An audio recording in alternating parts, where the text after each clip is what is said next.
Hey guys, Blazie here, and it's time to talk about The Land Before Time 5, The Mysterious Island. Roll the intro.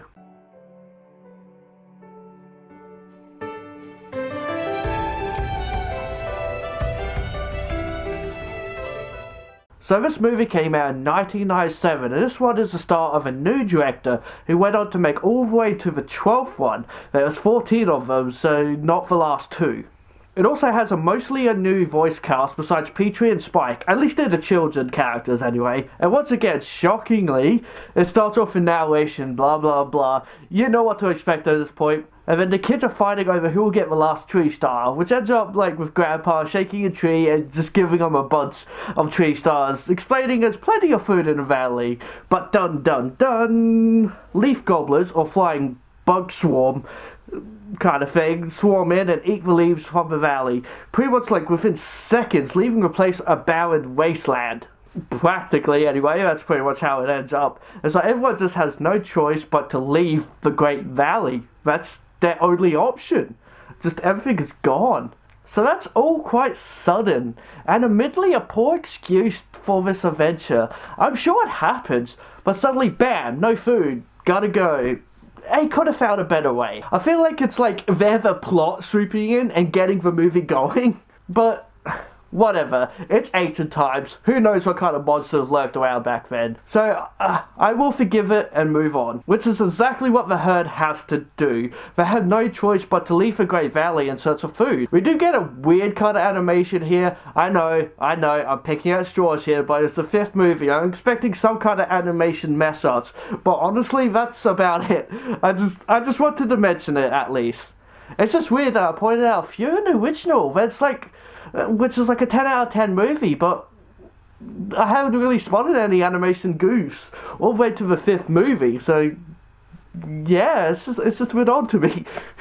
So they have walked for a while until finally arguing happens between Grandpa and Sarah's father as usual. They still haven't found any sign of food or water, and in fact find a skeleton of a dinosaur saying he must have came from this direction, we should go this way, but Sarah's father disagrees. I will say, it's kind of morbid. So the herd kind of wants to split up, which of course upsets the kids. They don't want to split up and they want to stay together. So during the night while the herd sleeps, Littlefoot comes up with an idea. So we cut to the parents waking up.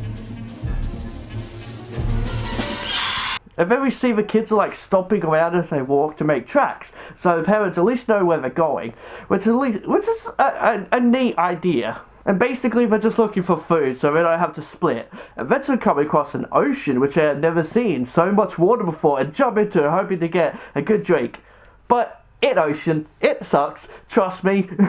Growing up near it, blah. So all hope seems lost. But then they see land, ho! And plenty of green over that side. It's far away, but there's a path that they can follow all the way to the island. So as they walk across, an earthshake happens. So they quickly run to the island and see that the path they walked along is now gone.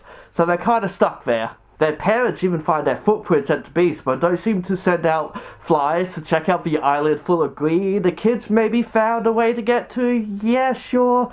There's no pathway and it's really far away. But maybe, guys, maybe they found a way. There's no harm in checking at least. Speaking of which, Petrie is too scared to fly across the ocean, and Ducky is too scared to swim. So instead they sing a song about the big water. It's a catchy, decent sounding song, but it's also a song called Big Water, about the ocean. It's meh. After that, they push a log into water so that all of them can try to swim across, only to be attacked by a swimming shark tooth, aka a shark. Which is a little lame, to be honest. Like, sure, sharks were around at the time, but I could have done something a little bit more exotic. So they managed to get away and end up on the beach of the island, but yet they were shown to be way up on a cliff, and then suddenly beach. And that's the only time we see this beach, as every other time they're like on top of a cliff. What else? So I think that's a little bit odd, definitely, for sure. They also try out the food there, and it's not very tasty at all, so it's not really a livable place. So they end up just going to sleep, but not before singing a nice little song. Like, I have no problems here. It's all about, like, the parents and such, and I like it. It's a nice little charming song. Though, at the same time, it's only been 10 minutes since the last one. Like, it was about 25 minutes before the first, and then 10 minutes until this one. So, it doesn't seem like much time has passed since we got another song.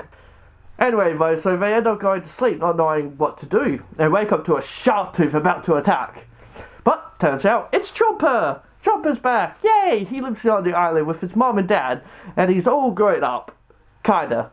He can talk now, unlike Spike, which is odd, but I guess they explained Spike just doesn't talk unless he wants to. So yay, Chomper is back, and wants to show his parents to his friends. Of course they hide away as the parents show up, like, who do sniff him out, but no attack. Like, they know they're there, but just let their son do his thing, and I like that. I like that they make what's normally just brain-dead simpleton meat-eaters into a more complicated character that understands how these are their son's friends. As much as they disagree with it, they still let him have his friends. Parents can learn a lot from this. But as the others leave the area, another sharp tooth is there sniffing them out. Chomper ends up taking them to a place full of stinky flowers, that our master said. So they're reluctant from the bad smell, but end up just agreeing to it. So then now is about finding food, because most of the food they have eaten here just doesn't taste very good, so it's not a very viable place. So Chomper ends up going off to find the food, and we get a song that's having friends for dinner. Sounds like a war anthem. I'm down for that. And you gotta just love Chomper's parents' reaction to him gathering up all the fruit and leaves. They look so concerned for him. I love it. Though Sarah still doesn't agree that he's a good guy. He's a sharp tooth to her, nothing more. And she really upsets Chomper after he returns with all the food and such, and just he ends up walking away crying. It's really sad because she's really trying to help out his friends, but she only sees him as this monster. So Littlefoot ends up going after him, and suddenly, BAM! Jump scare from his mum. Poor Littlefoot, and it's hilarious. It's absolutely hilarious. Because then she just looks over to her son, and then they nuzzle and she leaves. Legit, she just came in just to scare Littlefoot. And, like, check up on her kid. That's funny to me. It's funny. Look, about what happened back there.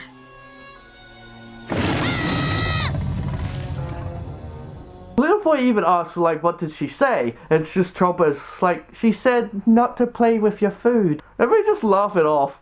I like that. There's things in here I'm liking, and Chomper says something here I also like. And that's you are who you are, and I am what I am. But we can still be friends, can't we? And yes, you can still be friends. Long as you don't eat each other. Unless you're all lovers, then sure, go ahead. So Littlefoot goes back to the others, only to be attacked by the other shark tooth, while Chomper was making his way back home. Though he overhears the screams and comes to their rescue as best as he could. And then as they get trapped between him and the cliffs, the parents show up and Mummy and Daddy come in swinging. They're fighting to save their son and his friends from the shark tooth, and he ends up getting knocked down a cliff along with Chomper. So now the parents are scared for their son, but Littlefoot comes to the rescue, jumps down to save Chomper, and then, oh no, swimming Sharptooth has come back. Oh, no, it's a plesiosaur grandma. And so the two are saved, and everyone's hugging and happy, and Sarah hugs up against Mummy. She looks up like, oh no, and the mum just smiles at her, and she is like, oh, happy and hugging her foot again. It's so wholesome, I just love it. Yeah!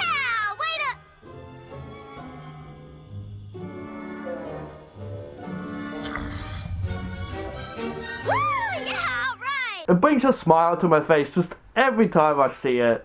And so then they're taken back up onto the cliff with everyone, and the mum even gives Littlefoot a little nuzzle. A very angry nuzzle, but a nuzzle. So they end up saying their goodbyes to Chomper as the plesiosaur takes them back across the ocean. And even the parents are waving at them, and it's really funny. They find their families and learn that they have found food to last until the Great Valley has healed over. And in the end credits, they have returned home, and that is the 5th movie. There's a couple times I didn't seem to be too kind to this movie, but honestly, I love this movie. It's one of my favorites, honestly. I just think the plot point to get them out of the valley could have been done just a little bit better, but for the 5th movie of a cartoon movie series, it's honestly good. Not perfect by all means. The songs, while hits me in nostalgia, I have to review them for how they are, and they're not good songs. Like, yeah, basic kids movie songs, nothing to listen to outside of the movie. I'm happy to see Chomper again though, I still love the little guy. So all in all, I'll give this movie a 7 out of 10 foxes. I like it. I don't have too many problems with it. I find it to be a good adventure, seeing the different sights and such in this world. The new voices for most of the characters sound pretty good. Not perfect, but pretty good. Like they're good child actors. So yeah, I hope you guys enjoyed this review. If you did, give it a like and subscribe to our channel because I love you if you do. Hit that bell icon, and this fox says, be who you want to be. Alright guys, bye for now. Ow, ow.